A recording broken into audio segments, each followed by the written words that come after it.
ಇಂದಿನ ಡಿಜಿಟಲ್ ಜಗತ್ತಿನಲ್ಲಿ ಒಂದು ಕ್ಲಿಕ್ನಲ್ಲಿ ಎಲ್ಲವೂ ನಿಮ್ಮ ಮನೆಯ ಮುಂಗೋಡಿಗೆ ಬರುವ ಕಾಲವಿದು. ಆದರೆ ಒಂದು ತಪ್ಪಾದ ಡೆಲಿವರಿಯು ನಿಮ್ಮ ಜೀವನವನ್ನು ಬದಲಾಯಿಸಬಹುದೆಂದು ನಿಮ್ಮ ಮನಸ್ಸಿನಲ್ಲಿ ಎಂದಾದರೂ ಯೋಚಿಸಿದ್ದೀರಾ? 500 ರೂಪಾಯಿಯ ಆರ್ಡರ್ಗೆ ಬದಲಾಗಿ 1 ಲಕ್ಷ ರೂಪಾಯಿಯ ರತ್ನಗಳು ನಿಮ್ಮ ಮನೆಗೆ ಬಂದರೆ ಏನಾಗಬಹುದು? ಇದು ವಿನಯ್ ಎಂಬ ಯುವಕನ ಕಥೆ.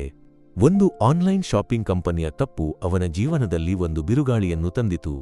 ಒಂದೆಡೆ ಎಲ್ಲ ಸಮಸ್ಯೆಗಳನ್ನು ಬಗೆಹರಿಸಲು ಒಂದು ಅವಕಾಶ, ಮತ್ತೊಂದೆಡೆ ಮನಸಾಕ್ಷಿಯ ಮತ್ತು ಪ್ರಾಮಾಣಿಕತೆಯ ಕಠಿಣ ಪರೀಕ್ಷೆ.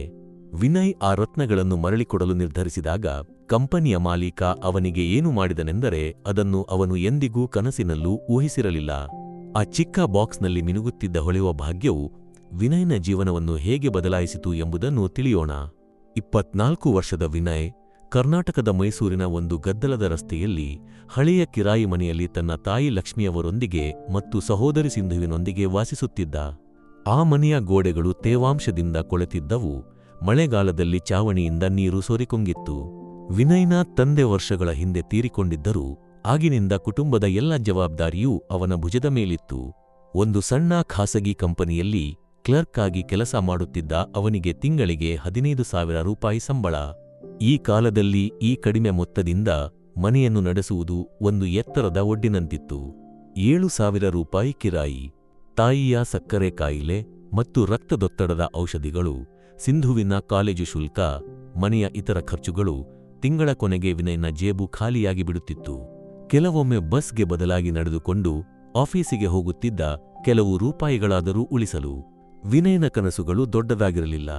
ತಾಯಿಗೆ ಔಷಧಿಗಾಗಿ ಕಷ್ಟಪಡಬಾರದು, ಓದಿನಲ್ಲಿ ಚತುರಳಾದ ಸಿಂಧು ಒಬ್ಬ ಶ್ರೇಷ್ಠ ಶಿಲ್ಪಿಯಾಗುವ ಆಕೆಯ ಆಸೆಗೆ ಯಾವುದೇ ಅಡೆತಡೆಯಿಲ್ಲದೆ ಈಡೇರಬೇಕು, ಇವೇ ಅವನ ಆಸೆಗಳಾಗಿದ್ದವು.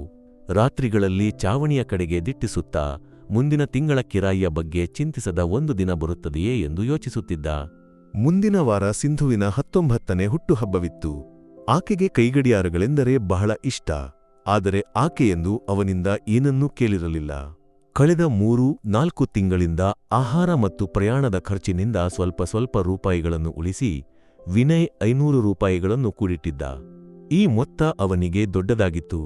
ಆನ್ಲೈನ್ನಲ್ಲಿ ಗಂಟೆಗಟ್ಟಲೆ ಹುಡುಕಾಡಿ ಗ್ಲೋಬಲ್ ಟ್ರೆಷರ್ ಎಂಬ ವೆಬ್ಸೈಟ್ನಲ್ಲಿ 500 ರೂಪಾಯಿಗೆ ಒಂದು ಸುಂದರವಾದ ಕೈಗಡಿಯಾರವನ್ನು ಕಂಡುಕೊಂಡ. ನಡುಗುವ ಕೈಗಳೊಂದಿಗೆ ಅವನು ಮೊದಲ ಬಾರಿಗೆ ಆನ್ಲೈನ್ ಆರ್ಡರ್ ಮಾಡಿದ. ಸಿಂಧುವಿನ ಮುಖದಲ್ಲಿ ಕಾಣಲಿರುವ ನಗುವನ್ನು ಯೋಚಿಸಿದಾಗ ಅವನ ಹೃದಯ ತುಂಬಿತು. ಆರ್ಡರ್ ಟ್ರ್ಯಾಕ್ ಮಾಡಲು ಅವನು ಪ್ರತಿದಿನ ನೋಡುತ್ತಿದ್ದ. ಪ್ಯಾಕ್ ಆಗಿದೆ, ಶಿಪ್ ಆಗಿದೆ, ಡೆಲಿವರಿಗೆ ತೆರಳಿದೆ. ಈ ಪದಗಳು ಒಂದು ಮಗುವಿನ ಉತ್ಸಾಹವನ್ನು ಅವನಲ್ಲಿ ತುಂಬಿದವು. 3 ದಿನಗಳ ಕಾತುರದ ಕಾಯುವಿಕೆಯ ನಂತರ ಡೆಲಿವರಿ ಬಾಯ್ ಆ ಚಿಕ್ಕ ಬಾಕ್ಸ್ನೊಂದಿಗೆ ವಿನಯ್ನ ಮನೆಗೆ ಬಂದ. ಹಣವನ್ನು ಕೊಟ್ಟು ಬಾಕ್ಸ್ನು ತೆಗೆದುಕೊಂಡು ಅವನು ಅದನ್ನು ಬಹಳ ಎಚ್ಚರಿಕೆಯಿಂದ ಹಳೆಯ ಮರದ ಕಪಾಟಿನಲ್ಲಿ ಬಟ್ಟೆಗಳ ನಡುವೆ ಅಡಗಿಸಿದ. ಹುಟ್ಟುಹಬ್ಬದ ದಿನದಂದು ಮಾತ್ರ ಸಿಂಧುವಿಗೆ ಕೊಡಬೇಕೆಂದು ಅವನ ಯೋಜನೆಯಾಗಿತ್ತು. ಹುಟ್ಟುಹಬ್ಬದ ದಿನ ಮನೆಯಲ್ಲಿ ಒಂದು ಸಣ್ಣ ಆದರೆ ಸಂತೋಷದ ವಾತಾವರಣವಿತ್ತು. ತಾಯಿ ದೇಹವು ಅನುಮತಿಸದಿದ್ದರೂ ಸಿಂಧುವಿಗೆ ಇಷ್ಟವಾದ ಕಡುಮಣಿ ಹಲ್ವವನ್ನು ಮಾಡಿದ್ದರು. ಸಂಜೆ ಸಿಂಧು ಕಾಲೇಜಿನಿಂದ ವಾಪಸ್ ಬಂದಾಗ ವಿನಯ್ ಆ ಬಾಕ್ಸ್ನೊಂದಿಗೆ ಆಕೆಯ ಮುಂದೆ ನಿಂತ. ಸಿಂಧು, ಕಣ್ಣುಗಳನ್ನು ಮುಚ್ಚು, ನಿನಗೊಂದು ಸರ್ಪ್ರೈಸ್ ಇದೆ. ಸಂತೋಷ ಮತ್ತು ಕುತೂಹಲದಿಂದ ಸಿಂಧು ಕಣ್ಣುಗಳನ್ನು ಮುಚ್ಚಿದಳು.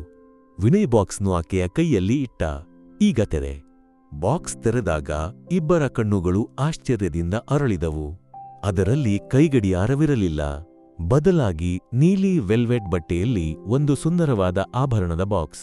ಅಣ್ಣ, ಇದೇನು ಕೈಗಡಿಯಾರವಲ್ಲವೇ? ಸಿಂಧು ಆಶ್ಚರ್ಯದಿಂದ ಕೇಳಿದಳು. ವಿನಯ್ ಕೂಡ ಸ್ತಬ್ಧನಾದ. ಬಹುಶಃ ಕಂಪನಿಯವರು ತಪ್ಪಾಗಿ ಏನೋ ಕಳುಹಿಸಿರಬಹುದು, ಆದರೆ ಇದು ಕೈಗಡಿಯಾರಕ್ಕಿಂತ ದುಬಾರಿಯಾಗಿದೆ ಎಂದು ತೋರುತ್ತಿದೆ. ಅವನು ಆ ಬಾಕ್ಸ್ನು ಎಚ್ಚರಿಕೆಯಿಂದ ತೆರೆದ. ಒಳಗೆ ರತ್ನಗಳ ಹೊಳಪು ಆ ಮಂದವಾದ ಕೋಣೆಯನ್ನು ಬೆಳಗಿತು. ಒಂದು ಸುಂದರವಾದ ಪೆಂಡೆಂಟ್ ಸೆಟ್, ತೆಳ್ಳಗಿನ ಒಂದು ಸರಪಳಿಯೊಂದಿಗೆ ಸಣ್ಣ ಕಿವಿಯೋಲೆಗಳು, ಜೊತೆಗೆ ಒಂದು ಗ್ಯಾರಂಟಿ ಕಾರ್ಡ್ ಮತ್ತು ಬಿಲ್. ಅದರಲ್ಲಿ ಬರೆದಿದ್ದ ಬೆಲೆ 1 ಲಕ್ಷ ರೂಪಾಯಿ. ಆ ಮೊತ್ತವನ್ನು ಕೇಳಿದಾಗ ವಿನಯ್ಗೆ ಭೂಮಿಯೇ ಕಂಪಿಸಿದಂತೆ ತೋರಿತು. ಸಿಂಧು ಮತ್ತು ತಾಯಿಯವರು ಆಘಾತದಿಂದ ಒಬ್ಬರನ್ನೊಬ್ಬರು ನೋಡಿಕೊಂಡರು. ಇದು ಹೇಗೆ ನಮ್ಮ ಮನೆಗೆ ಬಂತು? ತಾಯಿಯವರು ಭಯದಿಂದ ಕೇಳಿದರು. ವಿನಯ್ಗೆ ತಕ್ಷಣವೇ ಗೊತ್ತಾಯಿತು, ಕಂಪನಿಯ ದೊಡ್ಡ ತಪ್ಪು. 1 ಲಕ್ಷ ರೂಪಾಯಿಯ ಆರ್ಡರ್ ಅವನ 500 ರೂಪಾಯಿಯ ವಿಳಾಸಕ್ಕೆ ತಪ್ಪಾಗಿ ಬಂದಿತ್ತು. ಒಂದು ಕ್ಷಣ ಕೋಣೆಯಲ್ಲಿ ಮೌನವು ಆವರಿಸಿತು. ಮೂವರು ಆ ಹೊಳೆಯುವ ಪೆಂಡೆಂಟ್ನು ಅದು ಒಂದು ಅನ್ಯಗ್ರಹದ ವಸ್ತುವಿನಂತೆ ನೋಡಿದರು. ಹಠಾತ್ ವಿನಯ್ನ ಮನಸ್ಸಿನಲ್ಲಿ ಯೋಚನೆಗಳ ಬಿರುಗಾಳಿಯು ಎದ್ದಿತು. 1,00,000 ರೂಪಾಯಿ, ಇದು ದೇವರ ಸಂಕೇತವೇ? ನಮ್ಮ ಬಡತನವನ್ನು ಕೊನೆಗೊಳಿಸಲು ಒಂದು ಅವಕಾಶವೇ? ಈ ಹಣದಿಂದ ತಾಯಿಯವರನ್ನು ಉತ್ತಮ ಆಸ್ಪತ್ರೆಯಲ್ಲಿ ಚಿಕಿತ್ಸೆಗೆ ಒಳಪಡಿಸಬಹುದು, ಸಿಂಧುವನ್ನು ಉತ್ತಮ ಕಾಲೇಜಿಗೆ ಸೇರಿಸಬಹುದು, ಈ ತೇವಾಂಶದ ಕಿರಾಯಿ ಮನೆಯನ್ನು ಬಿಟ್ಟು ಒಂದು ಸಣ್ಣ ಫ್ಲಾಟ್ ಖರೀದಿಸಬಹುದು. ಯಾರಿಗೆ ಗೊತ್ತು, ಕಂಪನಿಯವರು ಪಾರ್ಸಲ್ ದಾರಿಯಲ್ಲಿ ಕಳೆದು ಹೋಯಿತೆಂದು ಭಾವಿಸಬಹುದು. ಇದು ಭಾಗ್ಯ ಸ್ವತಃ ನಮ್ಮ ಬಾಗಿಲಿಗೆ ಬಂದಿದೆ. ದುರಾಸೆಯ ಎಂಬ ವಿಷದ ಹಾವು ಅವನ ಮನಸಾಕ್ಷಿಯನ್ನು ಕಚ್ಚಲು ಶುರುಮಾಡಿತು. ಆದರೆ ತಾಯಿಯವರು ಒಬ್ಬ ತಾಯಿಯ ಹೃದಯದಿಂದ ವಿನಯ್ನ ಮನಸ್ಸಿನ ಭಾವನೆಗಳನ್ನು ಓದಿಕೊಂಡರು. ಮಗನೇ, ಅವರು ಅವನ ಕೈಯನ್ನು ಹಿಡಿದು ಹೇಳಿದರು, ನಿನ್ನ ಮನಸ್ಸಿನಲ್ಲಿ ಏನು ನಡೆಯುತ್ತಿದೆ ಎಂದು ನನಗೆ ಅರ್ಥವಾಗುತ್ತದೆ. ಆದರೆ ಒಂದು ವಿಷಯವನ್ನು ಯಾವಾಗಲೂ ನೆನಪಿನಲ್ಲಿಡು. ನಿನ್ನ ತಂದೆ ಯಾವಾಗಲೂ ಹೇಳುತ್ತಿದ್ದರು, ನಮಗೆ ಹಕ್ಕಿಲ್ಲದ್ದು ನಮಗೆ ಸಂತೋಷವನ್ನಾಗಲಿ ಶಾಂತಿಯನ್ನಾಗಲಿ ಕೊಡುವುದಿಲ್ಲ. ಇದು ಬೇರೊಬ್ಬರ ಅಮಾನತ್ ಮಗನೇ. ಅಮಾನತ್ನಲ್ಲಿ ವಂಚನೆ ಮಾಡುವುದು ಅತಿದೊಡ್ಡ ಪಾಪ. ನಾವು ಬಡವರಾಗಿರಬಹುದು, ಆದರೆ ಅಪ್ರಾಮಾಣಿಕರಲ್ಲ. ತಾಯಿಯ ಮಾತುಗಳು ವಿನಯ್ನ ಮನಸ್ಸಿನ ಬಿರುಗಾಳಿಯನ್ನು ಶಾಂತಗೊಳಿಸಿದವು. ತನ್ನ ಯೋಚನೆಗಳ ತಪ್ಪನ್ನು ಅವನು ಅರಿತುಕೊಂಡ. ಕಣ್ಣುಗಳು ತುಂಬಿ ಬಂದವು. ಇಲ್ಲ ಅಮ್ಮ, ನಾನು ಯಾವುದೇ ತಪ್ಪು ಯೋಚನೆ ಮಾಡಿಲ್ಲ. ಇಷ್ಟು ದೊಡ್ಡ ತಪ್ಪು ಹೇಗೆ ಆಯಿತೆಂದು ನಾನು ಆಘಾತಕ್ಕೊಳಗಾಗಿದ್ದೆ. ನಾಳೆಯೇ ಇದನ್ನು ಕಂಪನಿಗೆ ಮರಳಿಕೊಡುತ್ತೇನೆ. ಆದರೆ ಆ ರಾತ್ರಿ ವಿನಯ್ಗೆ ನಿದ್ದೆ ಬರಲಿಲ್ಲ. ಕಪಾಟಿನಲ್ಲಿ ಅಡಗಿಸಿದ ಆ ಬಾಕ್ಸ್ ಲಕ್ಷಾಂತರ ರತ್ನಗಳು ಅವನ ಮುಂದೆ ಹೊಳೆಯುತ್ತಿರುವಂತೆ ತೋರಿತು. ಒಂದೆಡೆ ಬಡತನ ಮತ್ತು ಅಗತ್ಯಗಳ ಗುಡ್ಡ, ಮತ್ತೊಂದೆಡೆ ತಾಯಿಯ ಉಪದೇಶ ಮತ್ತು ಪ್ರಾಮಾಣಿಕತೆಯ ಎಂಬ ಶಕ್ತಿಯುಕ್ತ ಕವಚ. ಈ ಯುದ್ಧವು ಸುಲಭವಾಗಿರಲಿಲ್ಲ. ಮರುದಿನ ಬೆಳಿಗ್ಗೆ ವಿನಯ್ನ ಮನಸ್ಸಿನಲ್ಲಿ ಯಾವುದೇ ಸಂಶಯವಿರಲಿಲ್ಲ. ಅವನು ದೃಢ ನಿರ್ಧಾರವನ್ನು ತೆಗೆದುಕೊಂಡ. ತಾಯಿ ಮತ್ತು ಸಹೋದರಿಯ ಮುಂದೆ ತಲೆ ತಗ್ಗಿಸುವುದಿಲ್ಲ, ತನ್ನ ಪ್ರಾಮಾಣಿಕತೆಯನ್ನು ಮಾರಾಟ ಮಾಡುವುದಿಲ್ಲ. ಗ್ಲೋಬಲ್ ಟ್ರೆಷರ್ ಕಂಪನಿಯ ಬೆಂಗಳೂರಿನ ಹೆಡ್ ಆಫೀಸ್ನ ವಿಳಾಸವನ್ನು ಕಂಡುಕೊಂಡ. ತನ್ನ ಅತ್ಯಂತ ಶುಚಿಯಾದ ಶರ್ಟ್ ಧರಿಸಿ ಆ ಮೌಲ್ಯಯುತ ಬಾಕ್ಸ್ನು ಒಂದು ಬಟ್ಟೆಯ ಚೀಲದಲ್ಲಿ ಇಟ್ಟು ಆಫೀಸ್ಗೆ ತೆರಳಿದ. ಆಫೀಸ್ನ ಭವ್ಯತೆ, ಗಾಜಿನ ಬಾಗಿಲುಗಳು, ಯೂನಿಫಾರ್ಮ್ ಧರಿಸಿದ ಗಾರ್ಡ್ಗಳು, ಸೂಟ್ ಧರಿಸಿದವರು ಅವನನ್ನು ಅಸ್ವಸ್ಥಗೊಳಿಸಿದವು. ಗೇಟ್ನಲ್ಲಿ ಗಾರ್ಡ್ ತಡೆದ. ನೀನು ಯಾರನ್ನೂ ಭೇಟಿಯಾಗಬೇಕು? ವಿನಯ್ ನಡುಗುವ ಧ್ವನಿಯಲ್ಲಿ ಹೇಳಿದ. ಕಂಪನಿಯ ಮಾಲೀಕ ಶ್ರೀ ಗೋಪಾಲ್ ರಾವ್ರನ್ನು ಭೇಟಿಯಾಗಬೇಕು. ಗಾರ್ಡ್ ಜೋರಾಗಿ ನಕ್ಕ. ಮಾಲೀಕರ? ತಮಾಷೆ ಮಾಡುತ್ತಿದ್ದೀಯಾ? ಅವರು ಯಾರೆಂದು ನಿನಗೆ ಗೊತ್ತಿದೆಯೇ? ಹೋಗು, ಇಲ್ಲಿ ಗದ್ದಲ ಮಾಡಬೇಡ. ವಿನಯ್ ಎಷ್ಟೇ ಪ್ರಯತ್ನಿಸಿದರೂ ಗಾರ್ಡ್ ಅವನನ್ನು ವಾಪಸ್ ಕಳುಹಿಸಿದ. ನಿರಾಶೆಯಿಂದ ಆಫೀಸ್ನ ಹೊರಗಿನ ರಸ್ತೆಯಲ್ಲಿ ಕುಳಿತ. ಕಸ್ಟಮರ್ ಕೇರ್ಗೆ ಕರೆ ಮಾಡಿದರು. ನಿನ್ನ ದೂರು ದಾಖಲಿಸಲಾಗಿದೆ ಎಂದು ಫೋನಿಟ್ಟರು. ದಿನವಿಡೀ ವಿನಯ್ ಹಸಿವಿನಿಂದ ಅಲ್ಲಿ ಕುಳಿತಿದ್ದ. ಸಂಜೆ ಆಫೀಸ್ ಮುಚ್ಚುವ ಸಮಯದಲ್ಲಿ ಒಂದು ಕಪ್ಪು ಬೆನ್ಸ್ ಕಾರ್ ವಿಐಪಿ ಗೇಟ್ನಿಂದ ಹೊರಗೆ ಬರುವುದನ್ನು ಕಂಡ. ಇದರಲ್ಲಿ ಯಾರಾದರೂ ದೊಡ್ಡ ಮನುಷ್ಯರಿರಬಹುದು ಎಂದು ಯೋಚಿಸಿದ. ಧೈರ್ಯವನ್ನು ಕೂಡಿಕೊಂಡು ಅವನು ಕಾರಿನ ಮುಂದೆ ಒಡ್ಡಾಡಿದ. ಚಾಲಕ ಬ್ರೇಕ್ ಒತ್ತಿದ. ಕಿಟಕಿಯನ್ನು ಇಳಿಸಿ ಒಬ್ಬ ವಯಸ್ಸಾದ ಗಂಭೀರ ವ್ಯಕ್ತಿ ಕೋಪದಿಂದ ಕೇಳಿದರು, ನಿನಗೆ ಸಾಯಬೇಕಾ? ಕಾರಿನ ಮುಂದೆ ಒಡ್ಡಾಡಿ. ವಿನಯ್ ನಡುಗುವ ಕೈಗಳಿಂದ ಆಭರಣದ ಬಾಕ್ಸ್ನು ಚಾಚಿದ. ಸರ್, ನಾನು ಸಾಯಲು ಇಷ್ಟಪಡುವುದಿಲ್ಲ. ನಿಮ್ಮ ಕಂಪನಿಯ ಒಂದು ಅಮಾನತ್ನು ಮರಳಿಕೊಡಲು ಬಂದಿದ್ದೇನೆ. ಇದು ತಪ್ಪಾಗಿ ನನ್ನ ವಿಳಾಸಕ್ಕೆ ಬಂದಿದೆ. ಆ ವ್ಯಕ್ತಿ ಗೋಪಾಲ್ ರಾವ್ ಆಗಿದ್ದರು.